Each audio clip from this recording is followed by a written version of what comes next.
Salve, salve, meus queridos!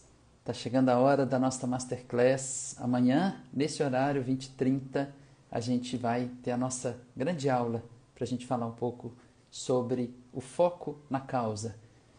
E não tem dúvidas que a gente vai falar sobre avaliação e como, através da avaliação, a gente consegue encontrar a causa. Então, estou super animado, estou super feliz, acho que a aula ficou muito legal. Terminei de preparar ela hoje. Tá uma aula super bacana, então, bom, amanhã estaremos juntos aí, para quem fizer sentido. E enquanto vocês vão entrando aí, sejam bem-vindos, alguns amigos queridos aí. Pessoal, hoje nós vamos fazer uma live, até uma live mais rápida, bom, talvez, mas a ideia da live é a gente falar um pouquinho sobre as dúvidas dentro desse universo de fáscia, de avaliação, de como encontrar a causa, enfim. Para a gente ir esquentando e já organizando algumas ideias para a gente poder aproveitar mais nosso encontro de amanhã. Então, não tem dúvidas que uma das perguntas que eu mais recebo, e algo que eu mais lido na minha própria prática também, com os desafios ligados à avaliação. Então, hoje mesmo, nas dúvidas que eu fui vendo que vocês trouxeram, enfim, que algumas pessoas trouxeram, sempre tem algo relacionado à dúvida na avaliação do paciente. Existe alguma forma mais adequada de avaliar o sistema facial? E alguns tipos de perguntas relacionadas a condutas que a gente só consegue responder uma vez que a gente avalia. E eu vou deixar isso mais claro nesse nosso bate-papo aqui agora. Então, talvez o grande desafio que a gente tenha realmente é como avaliar. Eu vejo a avaliação como o ouro, vocês sabem que eu gosto muito de usar essa palavra, mas é o grande ouro e a grande chave para o sucesso da nossa reabilitação. É a única chave? Claro que não. A gente precisa de outros aspectos juntos para a gente ter sucesso na nossa terapêutica. Mas, sem dúvida, uma boa avaliação é o que vai direcionar, o que vai nortear todo o nosso fazer. Então, se a gente avalia de uma forma rasa, a gente vai conseguir tratar de uma forma rasa. Se a gente avalia de uma forma profunda e descobre coisas mais profundas sobre o que está acontecendo, claro, a gente vai conseguir tratar de uma forma muito mais ampla e muito mais profunda. E aí eu não tenho dúvidas que quanto melhor a gente avalia, mais profundo a gente vai e mais chance a gente tem de resolver aquele problema, que pode ser dor, pode ser outro problema, e algo que eu falo tanto, que é sustentar aquilo que a gente está fazendo.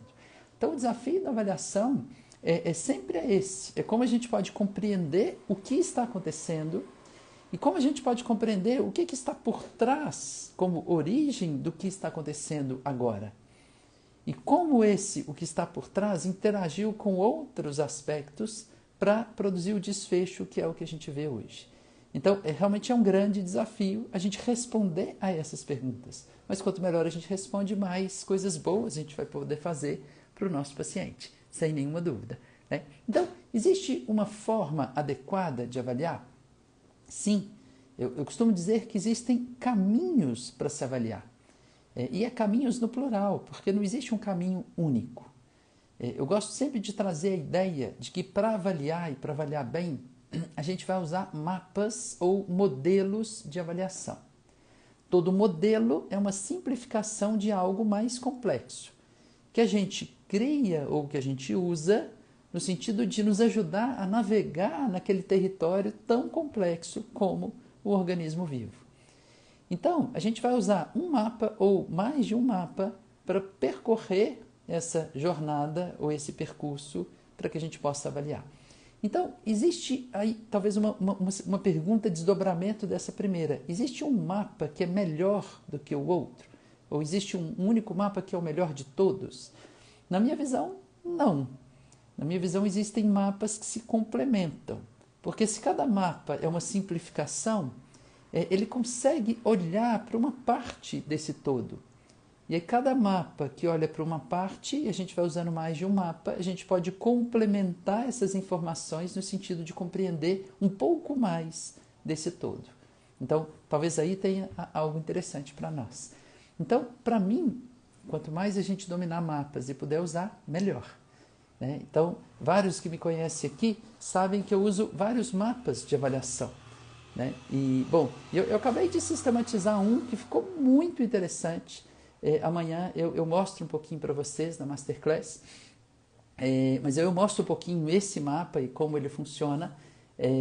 Mas talvez de todos os mapas que eu já sistematizei, esse eu sinto que é o mais simples, sem deixar de ser profundo.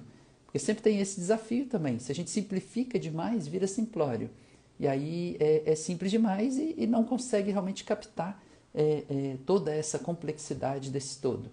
Mas ficou um mapa bem interessante, que é muito relativamente simples, talvez, sem dúvida é o mapa mais simples que eu consegui sistematizar e que eu estou vendo que pode ajudar muito, muito mesmo, né? A gente a usar várias das ferramentas e técnicas que a gente tem, mas com uma avaliação muito simples, muito objetiva, muito direta. Então, esse eu vou deixar para a gente partilhar mais amanhã.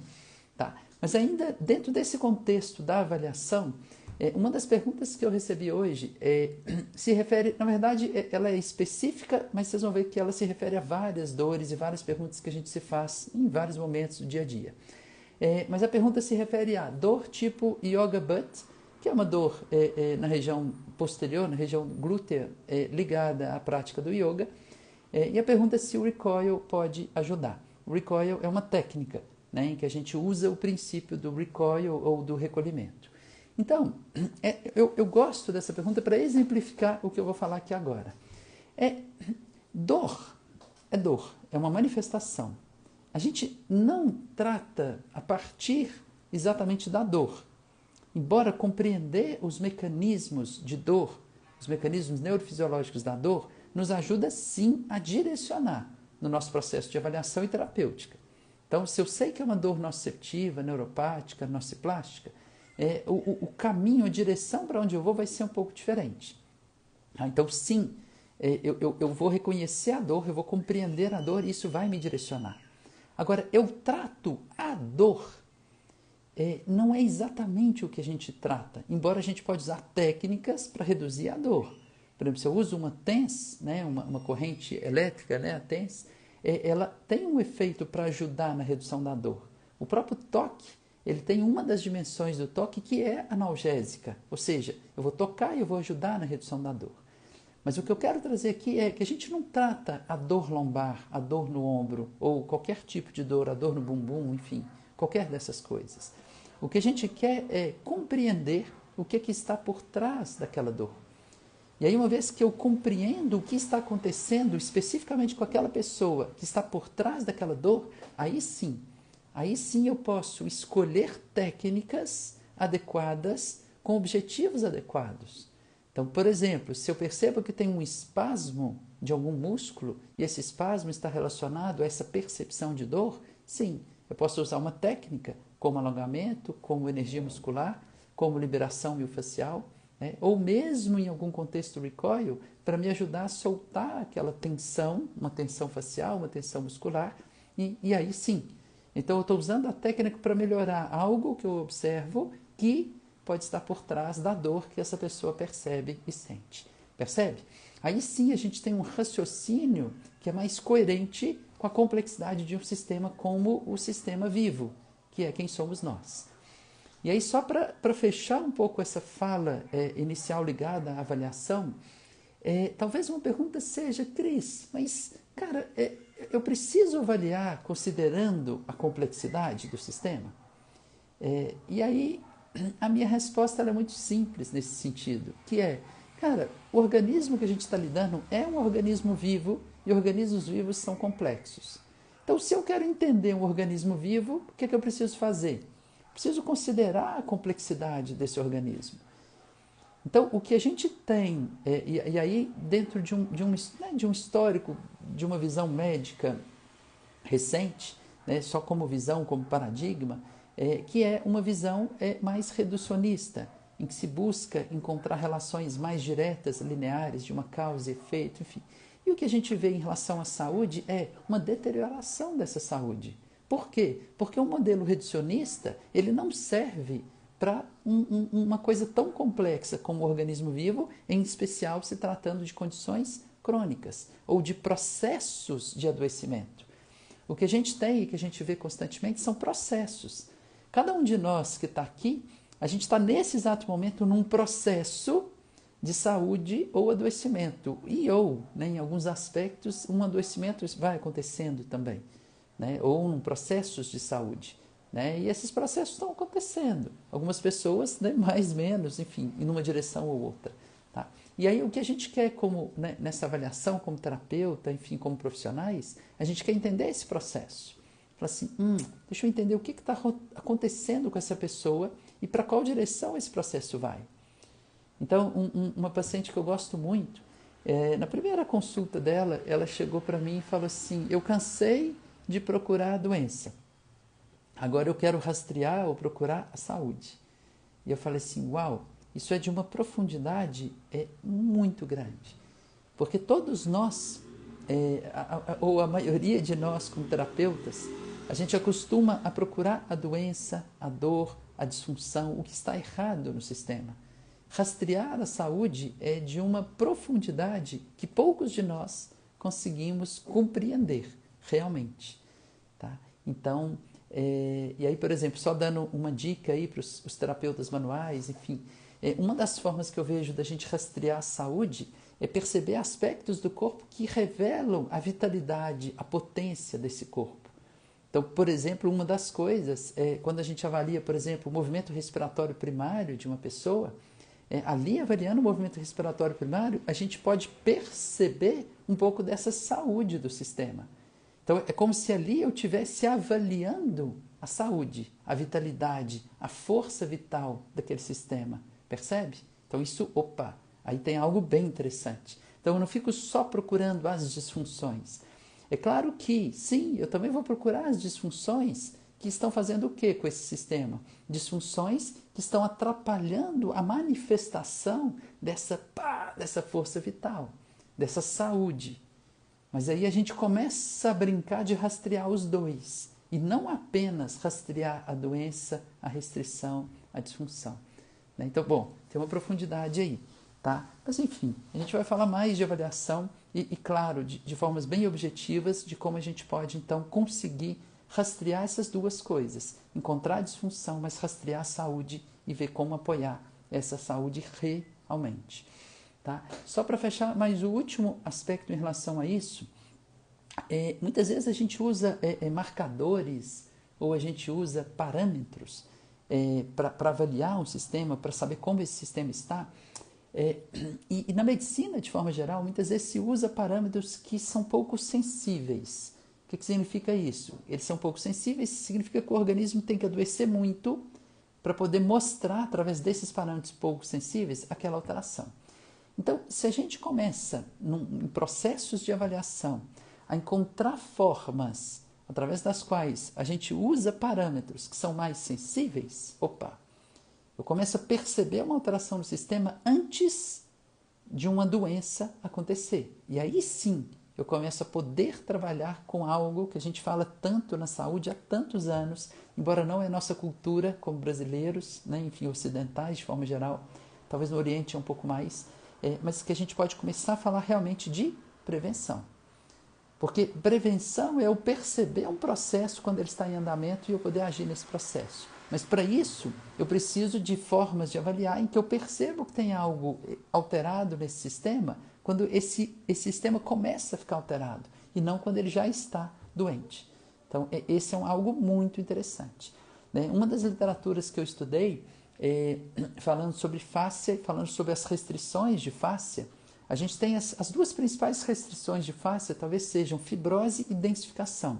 São dois processos diferentes. O primeiro, fibrose, relacionado ao colágeno, desorganizado e amontoado de colágeno, e a densificação é um processo que não tem relação com colágeno, mas que está mais relacionado ao ácido hialurônico, que é uma molécula, que é um constituinte da nossa fáscia, super importante, porque ele está ligado à água. Então, é ele que atrai, ele tem uma grande capacidade de atrair a água. E quando esse ácido hialurônico se altera, se aglutina, a gente pode ter uma densificação. E com isso, uma restrição facial, uma restrição na mobilidade ou na movimentação facial. Tá? Então, são dois processos diferentes aí. Tá? Mas esses dois processos, eles podem servir, é um artigo até do Antônio Stecco, de 2023, em que ele fala um pouco isso, que esses dois parâmetros, fibrose e principalmente densificação, pode servir como um marcador para observar uma alteração do sistema que é muito mais sensível do que uma alteração funcional real daquele órgão, daquela estrutura. Então, densificação pode ser bem interessante. Tá? O que a gente avalia numa avaliação facial? Uma das coisas que a gente avalia é exatamente a capacidade de mobilidade ou de deslizamento de fáscias desse sistema. E se a gente consegue avaliar a densificação da fáscia, interessante.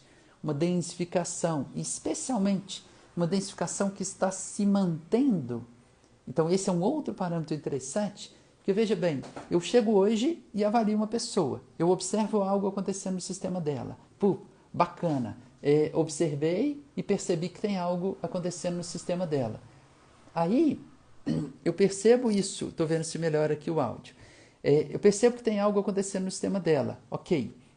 Então, quanto antes eu percebo isso que está alterado, melhor, porque mais cedo eu vou poder intervir para poder organizar e modificar esse sistema.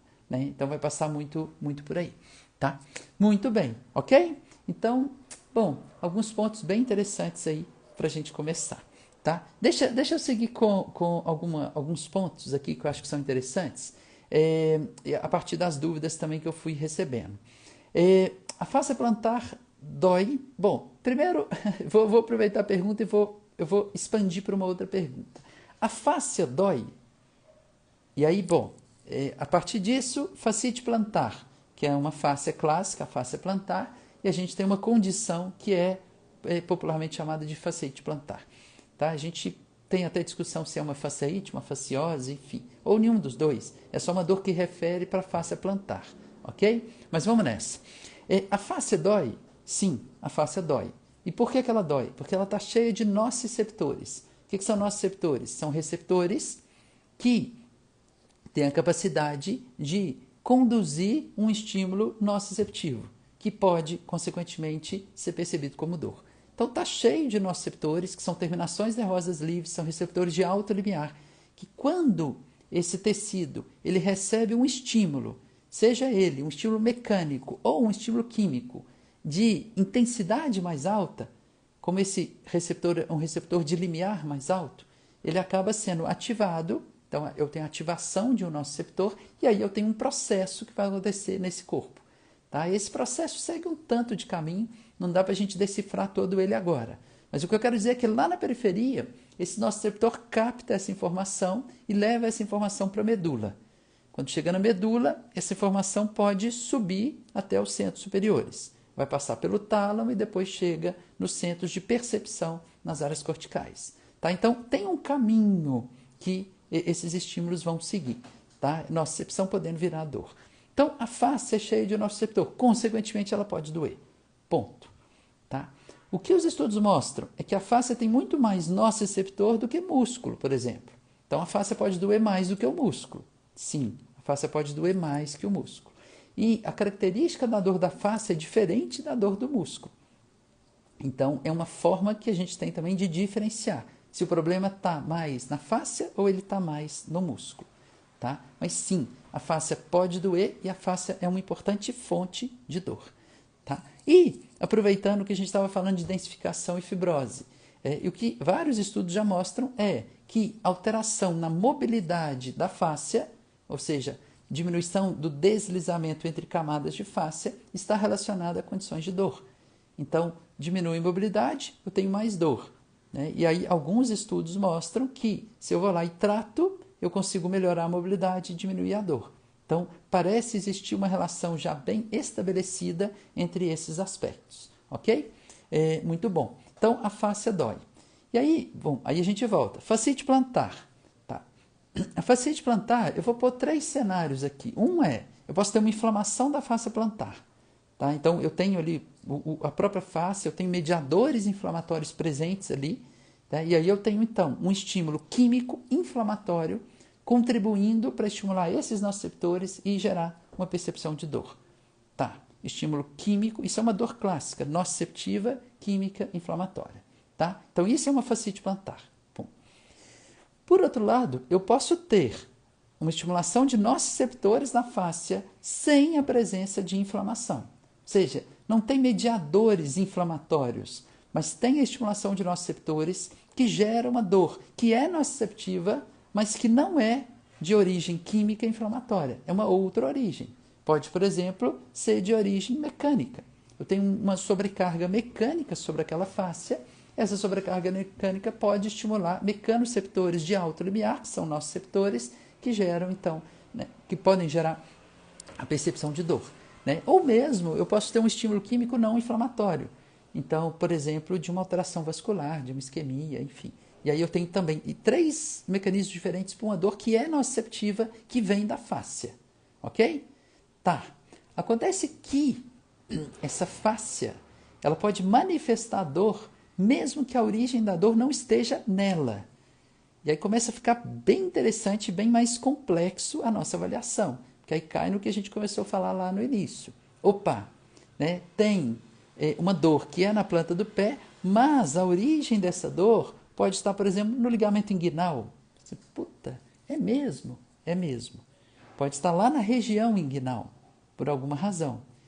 Tá? É claro que aí essa possibilidade de relação, ela existe a partir de um sistema biotensegritivo, né? Um sistema que conecta tudo, todas as partes entre si. A fáscia faz isso, conectando cada parte do corpo.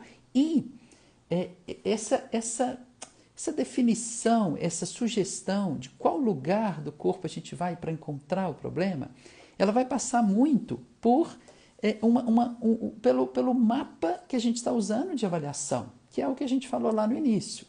Então, dependendo, tem um dos mapas que a gente usa para avaliação que justifica que, por exemplo, um problema no ligamento inguinal pode estar relacionado a uma fascite plantar. Né? E muitas vezes os mapas se sobrepõem. Né? Mesmo o mapa neurológico de relações neurais me ajuda a entender que uma alteração na pelve pode estar relacionada a uma fascite plantar. Mas o que eu quero trazer aqui é que aí nesse caso, né, e aí já pegando um pouco de algumas colocações aí que a Tati coloca, que pode ser secundária, sim, né, a gente pode ter uma dor ali com uma nocicepção no local, na fáscia plantar, ou a gente pode ter uma dor que é sentida na fáscia plantar, mas que a origem dela está em outro lugar de um caminho miofascial que interliga. Né? Ou de uma região que comunica através de uma via neural com aquela região de dor. E aí o sistema aumenta de complexidade. E isso acontece bastantes vezes. E aí sim, eu não preciso ficar tratando a fáscia plantar, ou nada, ou principalmente. Né? Às vezes eu preciso tratar um pouquinho ali para organizar aquelas fáscias. Mas muitas vezes não, porque lá é só o local de manifestação da dor. Né? E eu preciso tratar um outro local. Tá? Então, bom, considerando isso, a gente pode se perguntar, aí pega algumas perguntas que eu recebi hoje. A fasciite plantar tem cura? Né? Mais ou menos esse aspecto. Né? Ou mesmo a fasciite tendo se tornado crônica, é possível curá-la? É demais. O que a gente quer é entender esse mecanismo que eu acabei de colocar. Porque sim, tem cura? Sim. Se o problema está no ligamento inguinal, ela pode ser curada se eu trabalhar o ligamento inguinal. Eu estou usando o ligamento inguinal aqui como exemplo, tá, pessoal? Mas eu avaliei, encontrei que o problema estava ali, e amanhã eu mostro como a gente faz isso, porque aí eu preciso, né, de mergulhar um pouco mais no conceito, usar algumas imagens. Mas aí sim, então eu trato lá para melhorar a fascite plantar. E não é bem uma fascite, né? É fascite entre aspas. Vocês entenderam e sacaram isso aí, né? Tá? Então, ponto 1. Né? Agora, se eu tenho um problema mecânico, aí eu tenho que melhorar a questão mecânica. Então, bom, eu dentro de um histórico de biomecânica, a gente já ajudou a tratar muitas fascites plantares com palmilha biomecânica. Então, sempre a palmilha vai resolver? Não. Ela vai resolver quando o que está acontecendo ali é um fator mecânico gerando uma estimulação de mecanoceptores de alto limiar, que são nossos receptores. Pum. Aí sim, eu melhoro a mecânica e ao melhorar a mecânica eu alivio a sobrecarga e eu alivio o processo de dor. Tá? Ou, cara, não, tem um processo inflamatório ali. Então eu já vou usar medidas para diminuir a presença desses mediadores inflamatórios que estão sustentando, muitas vezes, um loop que reforça a própria inflamação. De nociceptores que carregam essa informação, que devolvem essa informação através de um fluxo antidrômico, liberando substância P. liberando peptídeos, como o peptídeo relacionado ao gene da calcitonina.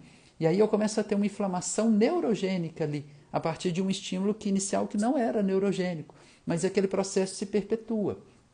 Percebe? Então, enfim, aí eu vou ter essa compreensão, a partir dessa compreensão eu posso ter uma intervenção que é mais assertiva. Então, de novo, tem cura? Sim. Quanto mais eu compreender o processo, melhor. Tá? E aí, uma das perguntas que também vai um pouco nessa direção não, já eu chego lá, deixa eu ir para outra aqui, desculpa. Mas assim, aí a manifestação dessa dor, ela vai ser muito variável. Então, por exemplo, faça plantar dói, só não dói descalça. Por exemplo, dói com sapato e não dói descalça. Tá, é uma consideração interessante da gente entender por quê.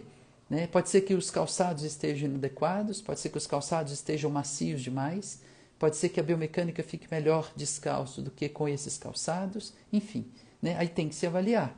Né? Mas, de novo, além de avaliar a questão específica do calçado, avaliar para entender o tipo de dor.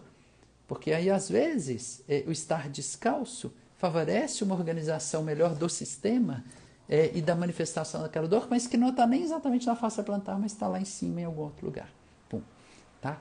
E, só para fechar esse ponto, os dois mecanismos podem coexistir. Tá?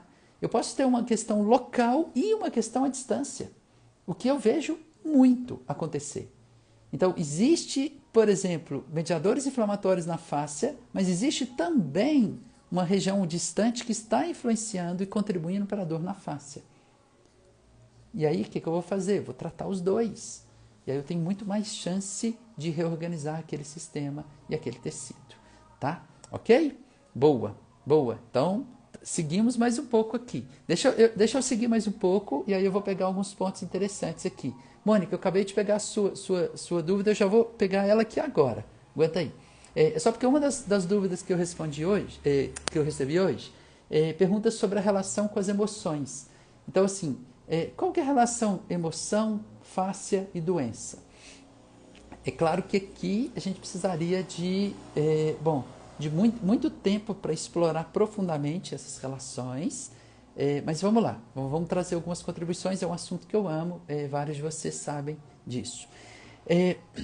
Bom, primeiro, a primeira consideração é a fáscia, especialmente a fáscia de movimento, é inervada pelo simpático. E o simpático é o sistema eferente, sistema nervoso autônomo, parte eferente, que sofre a influência do hipotálamo, que por sua vez sofre ou recebe informação do corpo inteiro e recebe muita informação que vem do sistema límbico ou sistema emocional. Então, tudo o que está acontecendo nas nossas emoções, no nosso sistema emocional, vai influenciar o hipotálamo e, consequentemente, o sistema nervoso autônomo. Essa é a base da sobrevivência nossa, de como o nosso sistema funciona. Tá? Significa o quê? Que as emoções influenciam diretamente a fáscia, já que o simpático inerva eferentemente a fáscia, vai regular o tônus dessa fáscia. Consequentemente, vai regular a tensão dessa fáscia, a mobilidade dessa fáscia. Então, primeiro ponto, a emoção influencia a fáscia. Acontece que a teoria que a gente mais usa hoje para as emoções é a teoria das emoções que são construídas. E elas são construídas a partir de quê? Entre outras coisas, a partir do que está acontecendo dentro do nosso corpo, a partir do que está acontecendo nas fáscias do nosso corpo. Então, o estado da fáscia, o estado de mobilidade da fáscia, ele influencia a construção das nossas emoções. Então, é uma via bidirecional. A fáscia influenciando as emoções influenciando a fáscia. Eu posso ficar preso num ciclo aí.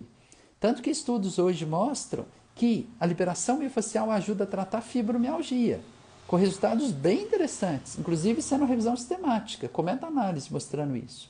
Você fala assim, uau, a fibromialgia é muito ampla, ela vai muito além de uma alteração periférica, uma condição nociplástica primária, mas quando a gente muda a fáscia e a gente muda a construção das emoções, possivelmente, a gente consegue ajudar na melhora de pacientes fibromialgicos. Melhora a dor, melhora o sono, melhora a qualidade de vida, que os estudos trazem. Tá? Então, eu falo assim, opa, bem interessante esse aspecto. Tá? Então, tem essa relação muito próxima. Tá? Então, uma das outras perguntas que eu recebi seria, pacientes com, por exemplo, artrite psoríaca, se beneficiam de exercícios de fáscia? Então, esse início que eu contextualizei, ele já responde um pouco essa segunda pergunta. Sim, A partir do momento que a gente entende que essa fáscia está diretamente ligada ao nosso sistema emocional, e a partir do momento que a gente entende que uma artrite psoríaca ela é uma condição autoimune que tem relação com o simpático, que é quem regula o nosso sistema imune, que pode estar desregulado. E uma das formas de eu ajudar a regular esse sistema é através da fáscia. Tá? Então, não fui tão específico aqui, tá? Mas sim. Um outro ponto interessante dentro dessa pergunta é que muitas das nossas memórias estão guardadas na fáscia, no sistema facial. Então, as nossas memórias de dor, elas estão ali guardadas nos nossos tecidos faciais, especialmente nos cristais de água, enfim. Tá? Significa o quê? Que quando eu mexo na fáscia, eu posso estar ajudando a liberar essas emoções que ficaram reprimidas e por isso presas, gerando bloqueios e gerando desorganização do nosso sistema nervoso autônomo, como desregulação do simpático e, consequentemente, favorecendo uma manifestação de uma condição autoimune, por exemplo. Tá? Então, sim, tem um caminho aí. É claro que aí a gente pode aprender caminhos ainda mais específicos para avaliar essa fáscia, avaliar esse corpo, descobrir onde essas emoções reprimidas ficaram guardadas e usar, então, um método, um caminho para liberar essas emoções bloqueadas. É essencialmente isso que eu fiz no TMR Emotion. O TMR Emotion como sistematização de um trabalho para liberar emoções bloqueadas do corpo. Né? E para quem gosta, para trabalhar para liberar emoções, traumas emocionais, feridas emocionais. Mas antes disso, existe uma disfunção que é sustentada por uma emoção bloqueada. Como é que eu libero isso, Cris? Cara, você tem que liberar a emoção que está ligada àquela disfunção. Tá? E aí tem um caminho para a gente identificar qual emoção e liberar essa emoção. E aí assim eu consigo liberar, aquela disfunção. E liberando aquela disfunção, eu libero a mobilidade e o processo que eu estou trabalhando para melhorar. Percebe? Então, essa é a ideia. Então, existe a relação, aí agora eu chego na pergunta da Mônica, existe a relação da fáscia com o sistema imune? Né? E aí, sim, vai existir por alguns caminhos aí. Né? Um deles, por essa relação do sistema simpático, que a gente já colocou. Quem regula o sistema imune? O simpático. Né? Tá. E aí quem regula o estado da fáscia. Outro, por essa questão que a gente acabou de colocar, essas memórias emocionais guardadas na fáscia influenciam o nosso simpático cronicamente e, consequentemente, o nosso sistema imune. Né? Então, sim. Um outro aspecto interessante que eu gosto, Mônica, de contemplar são os neuropeptídeos. Esses peptídeos são proteínas comunicadoras. Né? Eles estão comunicando várias partes do nosso corpo entre si. E é interessante por quê? Porque esses peptídeos, esses neuropeptídeos, né, eles podem ser produzidos em vários sistemas do corpo. Então, eles são produzidos no cérebro, mas são também produzidos no intestino, são também produzidos no nosso sistema sanguíneo. Os monócitos são células sanguíneas ali. Eles estão liberando neuropeptídeos. Então, eles são produzidos em vários lugares e vários lugares do corpo têm receptores para esses neuropeptídeos. Então, consequentemente, eles ajudam a orquestrar todo um funcionamento desse corpo para que ele seja um todo coerente. Tá? Então, é bem interessante a contemplação desses neuropeptídeos. Tá? Então, eu gosto de olhar para isso também, por quê? Porque a fáscia tem receptores para esses neuropeptídeos, né? Assim como ela é capaz de produzir neuropeptídeos que vão agir no sistema de uma forma global. Né? E um desses sistemas é o sistema imune. Então, por uma via neuropeptídeo, a gente tem influências de diferentes partes do corpo em diferentes partes. Assim como muitos desses neuropeptídeos são produzidos no intestino. Então, se a gente tem alterações intestinais crônicas, né, e, por exemplo, permeabilidade intestinal, o intestino que é mais irritado, essas alterações favorecem processos inflamatórios sistêmicos de baixo grau, mas dentro de uma comunicação do corpo, como o corpo comunica isso entre si, a gente pode ter o quê? A gente pode ter produção desses neuropeptídeos que vão agir em diferentes partes do corpo e vão favorecer, por exemplo, uma resposta imunológica alterada. Que, na verdade, é uma resposta de defesa no primeiro momento, né, nesse caso que eu citei, mas que, se ela é mantida, eu começo a ter uma condição, por exemplo, autoimune, que pode se desenvolver. Né? Então, enfim, então é isso. Tá bom? Boa, boa, boa, boa. Deixa eu ver o que mais a gente tem aqui. Tem muita dor na coxa há um ano, depois de um trabalho na academia. Tive uma distensão muscular grave. Passado o ano, fiz ultrassom da coxa, raio-x e outro exame que não me lembro, estavam todos ok. É, bom, talvez, né, assim, o que eu fico pensando aqui é se, bom, o início da dor foi relacionado a uma distensão, a um estiramento ou não. Esse é o primeiro ponto. Né? Ou seja, teve o estiramento e começou a dor, ou não, já tinha um estiramento antigo, né? E em algum momento essa dor começou. Eu gosto muito de contemplar que muitas das nossas dores elas são multifatoriais. Então são vários fatores interagindo para a gente ter uma dor. Né? Então, quando a gente pensa nisso, você fala assim, cara, vários fatores. Às vezes parece que é um fator único, mas esse fator interage com outros. Tá? Então, quanto mais fatores a gente compreender que contribuíram para isso, melhor.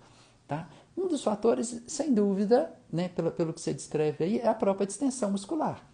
Então, uma vez que tem uma distensão muscular, ou você tem ela aguda, né, e aí presença de mediadores inflamatórios contribuindo para a dor, e esse processo pode não cicatrizar ou não se regular de uma forma completa, por algumas razões. Dentro da nossa visão hoje, né, na saúde na origem, a gente traz, né, uma das coisas que a gente traz é essa visão. A gente vê que para um processo se consolidar, a gente precisa de algo que se chama elétrons ou voltagem. Então, se a gente não tem voltagem suficiente, aquelas células elas não completam um processo de renovação. E aí o processo inflamatório ele vai ficando crônico, ele não se resolve. Então, por um processo, dizendo de outra forma, por exemplo, se eu tenho uma lesão, eu tenho um processo inflamatório, isso é fisiológico. Mas para esse processo inflamatório se completar, precisa de voltagem. E para ter voltagem, eu preciso captar energia, gerar energia ou implodir energia. Para quem está nos acompanhando, a gente já está usando bastante esse termo. E além de implodir energia, eu preciso de quê? De ter fluxo dessa energia. Por onde esse fluxo acontece? Por caminhos faciais que a gente chama de circuitos miofasciais. Então, os circuitos miofasciais vão possibilitar o fluxo desses elétrons para que eles vão onde eles precisam ir, mas eles só vão se eles estiverem presentes no corpo. Por isso eu implodo antes. Tá? E por que eu estou dizendo isso? Por quê? Porque lembra que eu falei que é multifatorial? Então, tem vários fatores interagindo, contribuindo para um desfecho que pode ser, por exemplo, a dificuldade de resolver um processo inicial inflamatório. Então, às vezes, a gente pode precisar apoiar o próprio circuito, e aí a gente vai entender, né, essa distensão em qual músculo exatamente é, esse músculo está fazendo parte de qual circuito, e aí como a gente pode apoiar isso. É um pouco essa a ideia. Esse final de semana eu avaliei assim, final de semana você sabe, né, como é a nossa vida. A gente tem que descansar também, né, quando não está trabalhando. Mas volta e meia a gente vê alguém, né, assim, que está com alguma... deixa eu ver. Aí é aquela coisa, a gente vai vendo, vai brincando, e é super gostoso fazer isso. E era interessante, porque era uma dor num ponto específico do pé, mas que essa dor vinha significativamente de uma parte do circuito, aquela região fazia parte do circuito do rim, tá?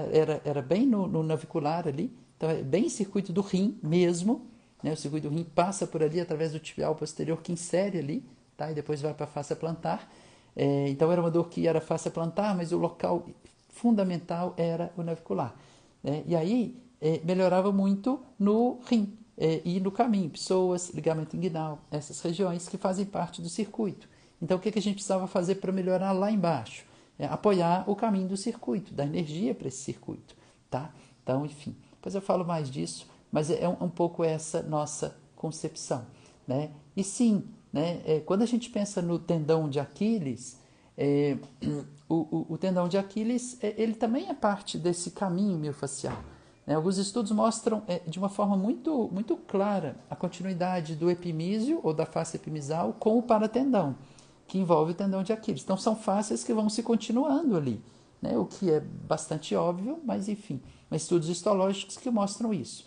Então esse tendão de Aquiles, e tem mais interessante também, estudos que já mostram, estudos bonitinhos, assim, ensaio clínico, randomizado, mas que mostra, por exemplo, a relação de trabalhar o gastrocnêmio para melhorar... Peraí, como é que era o estudo? Se não me engano, eram pacientes com dor na face plantar que trabalhava o gastrocnêmio, fazia liberação facial no gastrocnêmio para liberar a face plantar. Era mais ou menos isso. Agora me fugiu exatamente os detalhes dele, mas enfim.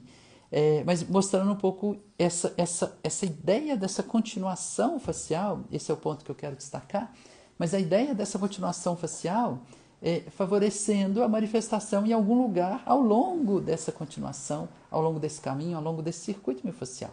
Então, aí, de novo, lembra que eu comecei falando hoje, um mapa. Que mapa a gente está usando para entender o que está acontecendo no corpo? Esse é o ouro. A gente pode começar a usar esse mapa de uma forma muito interessante.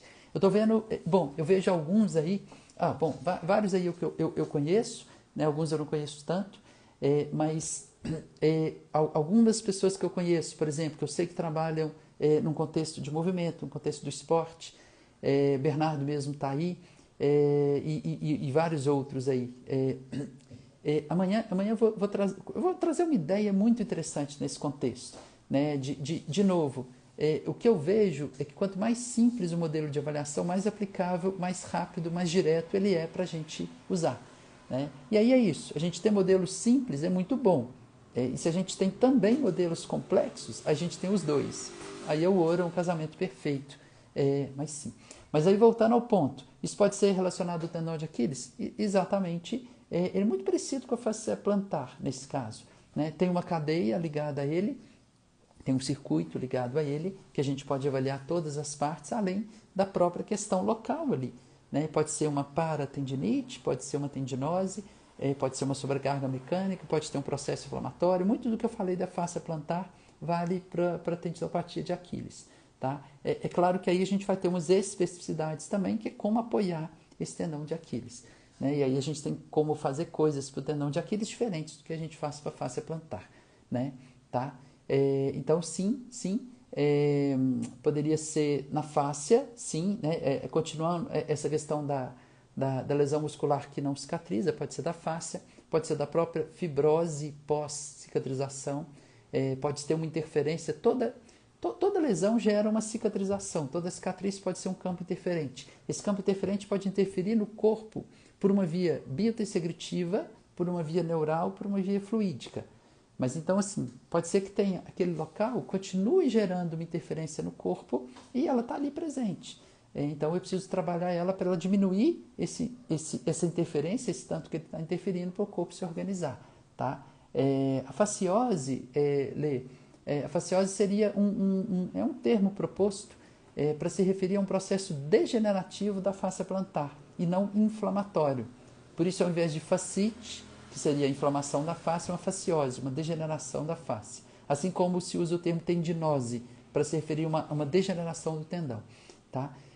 Na minha percepção, volta ao ponto que eu trouxe. A gente pode ter diferentes manifestações clínicas relacionadas a um quadro de dor na face plantar ou ao tendão de Aquiles, enfim, há diferentes locais do corpo. O que a gente quer entender pelos sinais, sintomas, pelo que a gente avalia, o que parece predominar ali. Existe um mecanismo mais inflamatório? Existe um mecanismo mais degenerativo? Porque isso muda também o que a gente precisa fazer na nossa conduta. Ah, não, cara, tá cheio de mediador inflamatório. Bora varrer esses mediadores inflamatórios para aliviar essa região. Tá? Então, sim. Questão da pregabalina. Sim, a gente pode,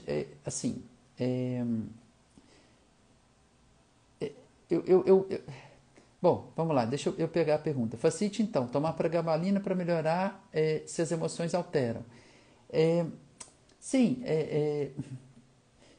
eu só não gosto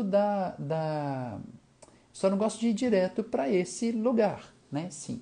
Opa, vamos entender, se a gente entende que as emoções afetam, a gente pode ver que formas a gente tem de trabalhar as emoções para ajudar a organizar esse sistema.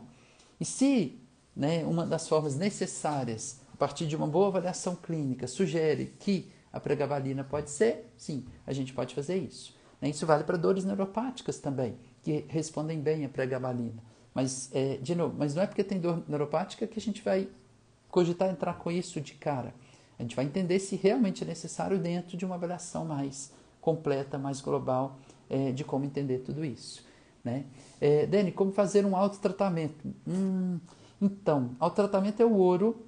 A base de um bom autotratamento é a gente entender um pouco mais o que está acontecendo e o que a gente precisa fazer. Né? Uma das coisas muito legais, quando, por exemplo, a gente vai num terapeuta, num profissional, esse profissional identifica o que é mais importante ali. E a partir dessa identificação ele direciona, puta, aí é muito legal. Porque aí eu procuro fazer isso muito. Mas eu vou virar para o paciente e falar assim, olha, você vai fazer isso aqui e você vai repetir isso. Aí eu passo uma estratégia de autotratamento direcionada. Então é essa a ideia. Então a gente pode usar o autotratamento, que é liberar, usando as mãos, usando acessórios. Eu gosto muito dos acessórios para poder fazer o autotratamento. Então, né, as bolinhas que a Fê usa no MoveFlow são super legais. Então, tanto que a gente vai desenvolvendo algumas coisas juntos, pensando em parte nisso.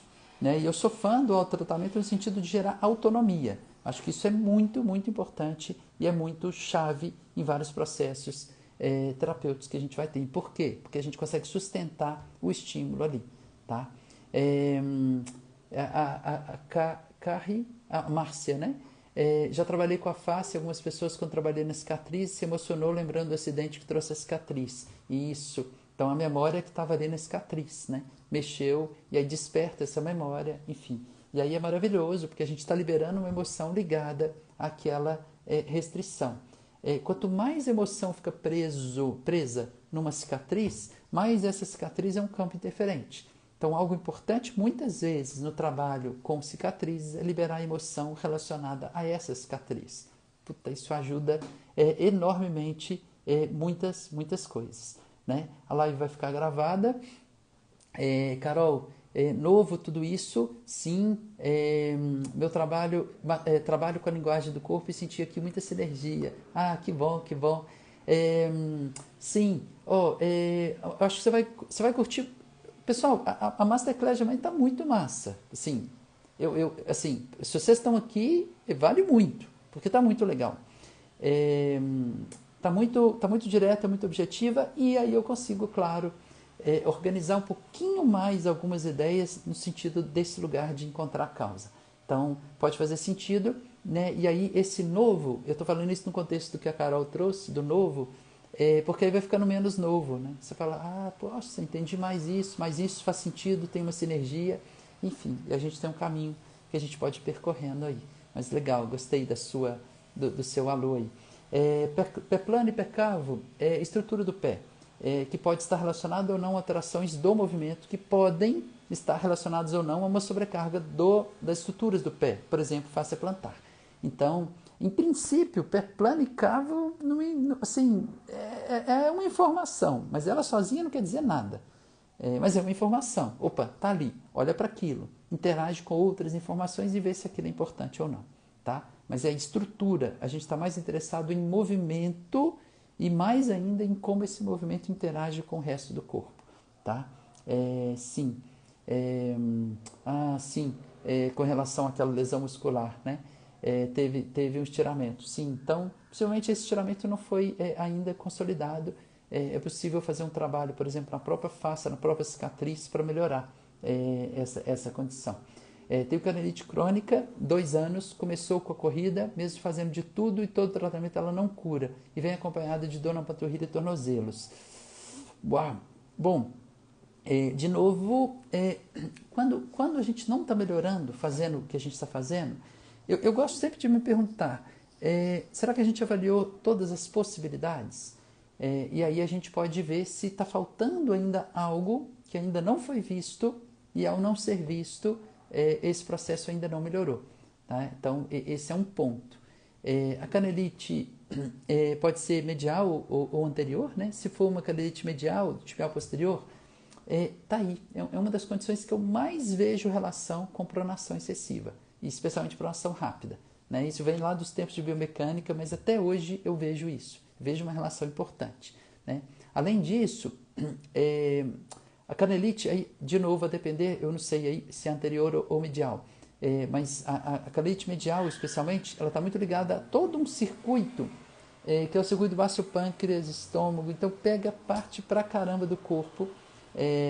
Então, por exemplo, o circuito baço pâncreas, ele sobe pela região medial, né, da perna, depois passa pela medial do joelho, medial da coxa, ligamento inguinal, sobe pela região da bainha do reto, ali oblíquos, peitoral maior, bainha axilar, grande dorsal, face toracolombar, glúteo contralateral.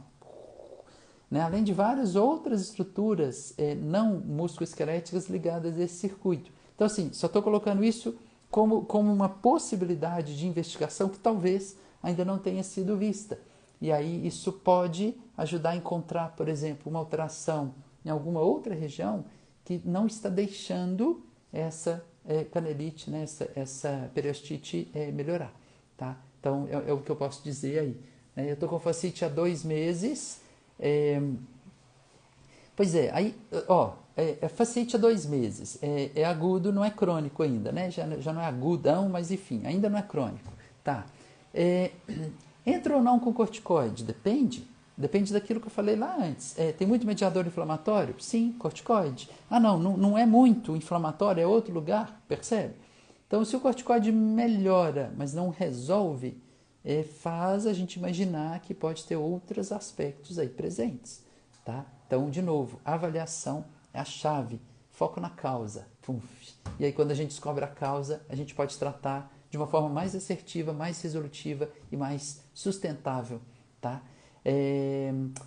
O outro aspecto, né? Tô vendo aqui exercícios para os pés. Sim, tem muita coisa e é legal mesmo fazer, sim, para ir apoiando. Mas, de novo, é para apoiar algo, né, do que a gente já está fazendo. O que eu acho da vibração para liberação? Eu acho interessante.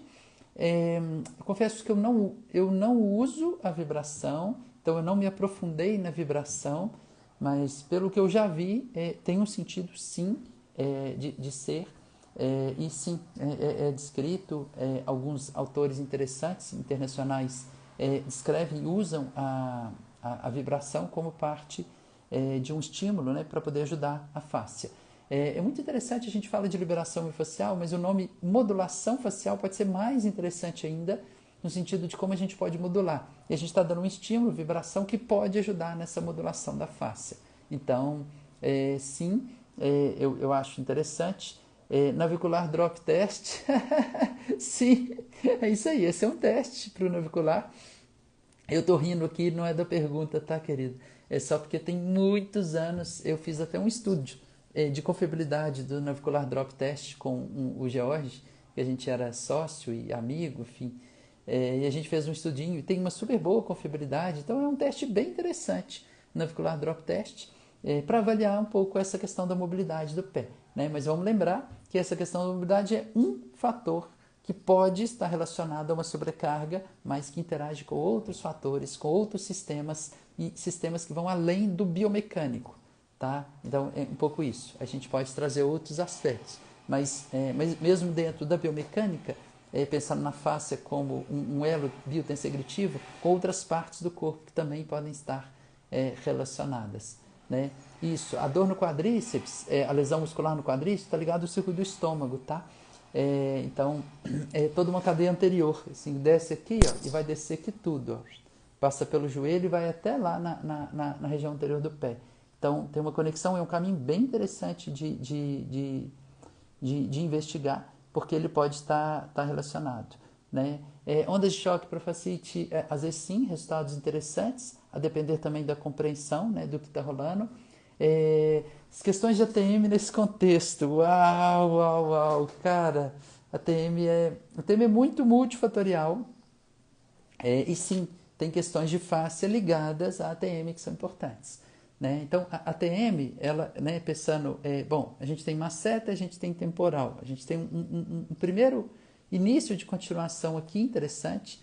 Além disso, a ATM está muito ligada a fáscias mais internas, como a fáscia pterigoide, e vai estar ligada a vários aspectos de alteração do próprio trigêmeo, de alterações mais sistêmicas do corpo, de alterações emocionais e de várias dessas coisas interagindo. Um aspecto, sim, se eu posso comentar agora, um aspecto interessante da TM, que eu acho que vale sempre observar, é o uso de aparelhos e contenções. Porque muitas vezes esses aparelhos e contenções, eles estão olhando para o alinhamento do dente sem respeitar o alinhamento da ATM, da articulação temporomandibular. Então, eu meio que sacrifico uma coisa para conseguir outra. né? Não estou dizendo que é sempre assim, mas isso pode acontecer, então vale avaliar a influência desses aspectos que eles podem estar interferindo, e aí a gente, bom, né, e a gente pode ter uma intervenção mais interessante e rica nesse sentido, né? Tá? Abordagem para hérnia lombar. Então, o que sim, o Mackenzie é muito interessante para a hérnia lombar. Vamos lá. Primeiro a gente entender se é realmente a hérnia que está causando a dor. Primeiro aspecto. A gente sabe que não existe uma relação direta da hérnia com a dor lombar, por exemplo. Mas uma vez que a gente entende, realmente entende que essa hérnia está contribuindo, a gente pode buscar estratégias para melhorar a hérnia lombar. Mackenzie é uma estratégia interessante. E há estratégias dentro da terapia manual que podem ajudar. Até, por exemplo, em questões que a gente melhora a parte circulatória, por exemplo, a gente faz um pump linfático, a gente pode diminuir a presença de mediadores inflamatórios ali no local, e esses mediadores inflamatórios sustentam uma irritação da raiz nervosa e aí contribuem para o processo de dor, enfim. Então, é possível uma combinação de intervenções que possam ajudar nesse contexto, tá? Então, eu gosto, acho que vale, especialmente se fazendo Mackenzie ainda não conseguiu ter uma resolução. Mas, de novo, avalia e vê se tem outros fatores contribuindo para a dor lombar que podem estar além da hérnia e que precisam ser olhados e tratados, e aí pode ter uma resposta bem interessante, tá? Correlação entre tipos de arco plantar, tá? Arco mais alto e baixo, né? Cavo e plano, com a disposição dos calcanhares, joelhos, quais alterações de estrutura acima podem causar a fascite. Então, isso vem muito da biomecânica, né? Talvez, bom, eu vou voltar aos meus tempos de biomecânica aqui. Já estou voltando, volta e meia eu comento algo, né? Eu gosto muito mais hoje de pensar que é uma interação de fatores, parte biomecânica e parte não biomecânico, tá? Então, ponto 1. 2, tá? Talvez desses aspectos todos, o mais importante é a pronação do pé. Assim, a pronação a pronação não tem a ver com a configuração do pé, mas com o movimento do pé. Muitas vezes eu tenho um pé cavo, ou seja, a configuração dele é de um arco mais alto, mas é um pé que prona. E aí é um arco mais alto que prona, isso é um prato cheio para a fascite plantar, né? A fascite adora, por quê? Porque sobrecarrega muito a face plantar. Então ela exatamente não adora, né? Mas é um prato cheio para gerar a fascite plantar, tá? Então a gente vai olhar muito mais para o movimento. Os alinhamentos superiores, eles vão estar relacionados de alguma forma nessas biomecânicas, né? O próprio quadril, a força de glúteo, né? A capacidade de ajudar a controlar esses movimentos, diminuindo e transmitindo essas forças, diminuindo assim a sobrecarga sobre estruturas específicas do pé, tá? Então, como usar os circuitos miofasciais para tratar a bursite? Ah, boa! Cara, na essência, a gente pode pensar se existe uma sobrecarga mecânica e aliviar, esse é um ponto. E outro, a gente pensar em liberar todo o caminho do circuito para aliviar as tensões ao longo daquela cadeia. E outro, a gente pensar em dar energia para o circuito, para que a gente tenha energia chegando ali na bursite para aquele processo se resolver, né? Então, alguns pensamentos aí de coisas que a gente pode pensar e usar, né? Tá? Acho que são pontos bons para a gente considerar. As bolinhas são excelentes, sim. O ouro é achar o ponto certo de usar a bolinha, ou a mão, ou qualquer acessório. Esse é o ouro, por isso avaliar, né? Esse é o lugar que a gente precisa realmente aprender, né? O estiramento seria em qual músculo, por exemplo, para a fascite? Então, assim, de novo, né? A gente vai avaliar, mas, por exemplo, a gente pode liberar vários músculos, entre eles gastrocnêmio, a gente pode liberar... Na verdade, a fascite plantar, ela, como cadeia miofascial, ela vai estar ligada a uma cadeia mais medial do membro inferior, tá? Então, que vai descer ali pegando adutores, depois desce pela região medial, posterior, então vai pegar muito fossa poplite ali, aí desce pelo sólio e vai pelo compartimento posterior profundo ali, né, da perna, depois segue até a face plantar. Então ali tem uns pontos interessantes. Então liberar o compartimento posterior superficial, mas e profundo, né? Liberar a fossa poplítea, liberar a região dos adutores, pode ajudar demais a região inguinal, região pélvica, toda essa parte está muito ligada à face plantar, muito, e também uma cadeia toda posterior, né, que vem até lá em cima, chegando até os olhos. Então tem várias estruturas que podem ser avaliadas e tratadas. Amanhã eu mostro um pouco mais dessa ideia desses mapas, eu acho que eu consigo mostrar. Muito bem. As faces na junção dos ossos, articulação acumulando energia tratável. Se eu entendi, sim, osso também é fáscia. E sim, a gente consegue, por exemplo, né, pensando um ligamento, a gente consegue tratar, porque são continuações faciais. Acho que talvez esse é o ponto-chave. Se são continuações faciais, a gente consegue sim tratar, né? Meu pé é caído para dentro, sim, pode ser uma sobrecarga via pronação. Pacientes neurológicos com rigidez muscular, o trabalho da face poderia ajudar ou não? Tem alguns estudos que mostram que sim, que pode até ajudar a diminuir a espasticidade, né, de pacientes neurológicos. Então, sim, é uma possibilidade. Talvez tenham pontos melhores para conseguir gerar essa resposta, mas sim, eu vejo que sim, alguns pontos da face podem ajudar nessa regulação. Na histerectomia, sim, a gente vai ter uma grande cicatriz interna que pode interferir, normalmente interfere muito no sistema como um todo. Então, sim, sim, legal, uma partilha, né, de trabalho com crianças, com PC, sensacional. Sem dúvida, tem que incluir a fáscia nesse trabalho. Lesão no tensor da face lata, qual circuito? Está ligado muito à banda tibial, pega muito o circuito lateral, que é a vesícula biliar, tá?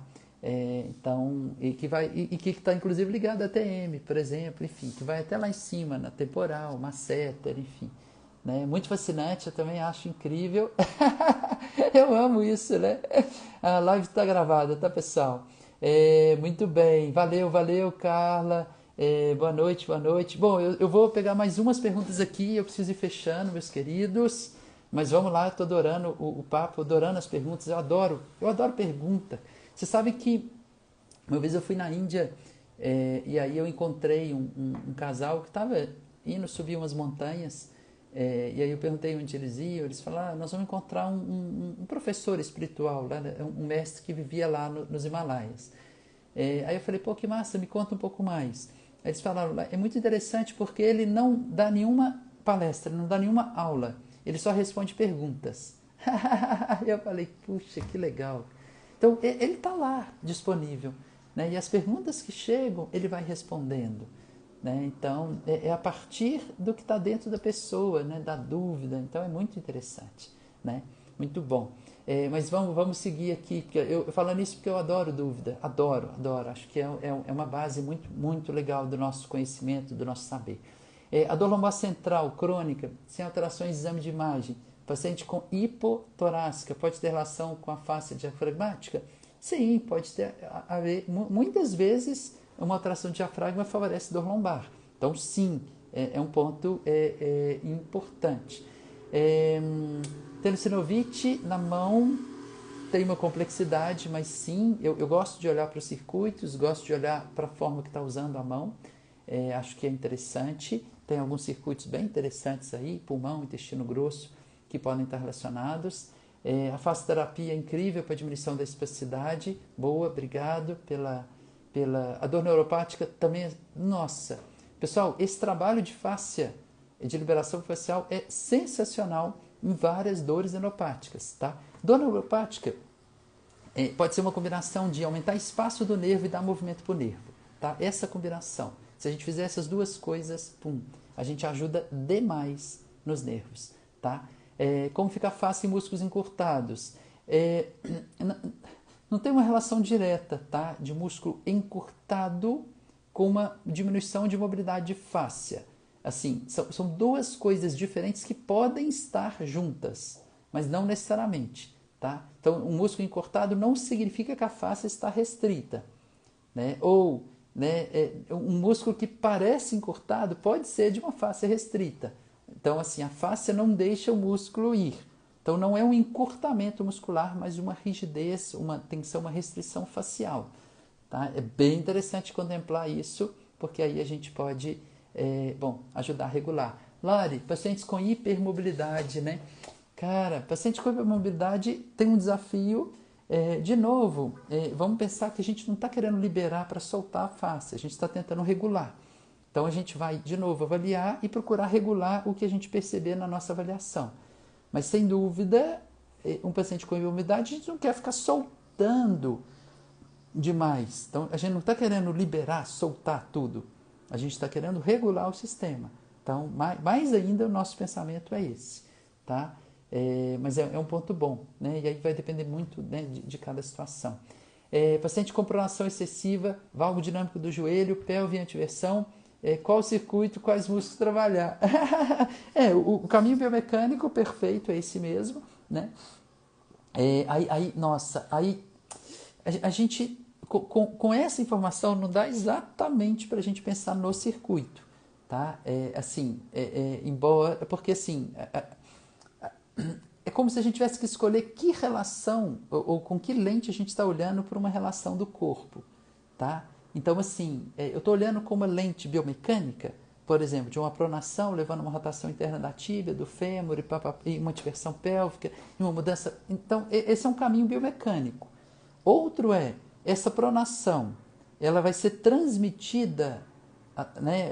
Por exemplo, eu prono, eu crio, por exemplo, uma tensão no tibial posterior ali, que regula excentricamente essa pronação. Essa tensão do tibial posterior vai ser transmitida agora para um circuito. Então, aí eu entende o que eu estou querendo dizer? Aí eu vou por outro caminho para explicar essa repercussão, né? Aí vai via tibial posterior, aí sobe pegando o joelho, né? Aí pegando póstero medial do joelho, sobe pela medial da perna, sobe ligamento inguinal, né? E vai para a região lateral aqui, né? Vai pegar bastante do circuito do rim, né? Bernardo, fala, meu irmão, bom demais, saudades de você. Faz tempo que eu aprendo com o Cris sobre esses assuntos, sempre que escuto, aprendo, relembro e amplio a visão. Meu irmão, gratidão, fico feliz por isso, e feliz né, que continua fazendo sentido, ampliando. Valeu demais, é nóis.